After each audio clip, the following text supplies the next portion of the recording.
ของแท้เลยนี่แปดกึนเรียกว่าทั้งนี้ได้ไหมเห็นกินเราหายแล้วเลย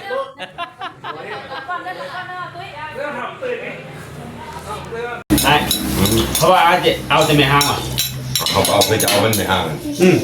คนนี้ก็ห้างคนนั้นห้างมาเอาใช้เสียเอาน้ำแต่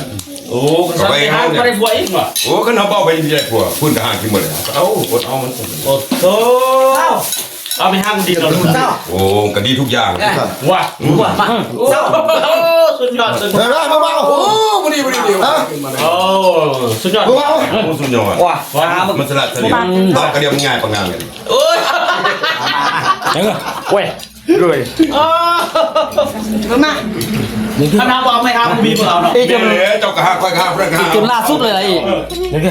มันจริงคือเต็มบ้านเต็มเมืองนั่นเอาที่มุสาไปนี่แหละผู้ใดเอาที่มุสาไม่ห้างพระเจ้าไป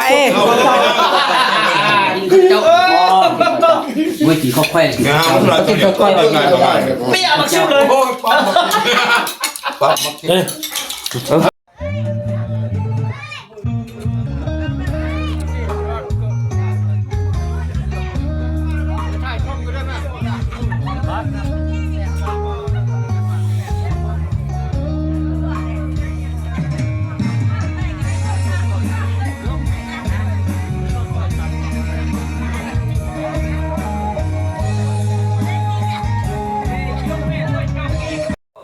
ของแท้เลยนี่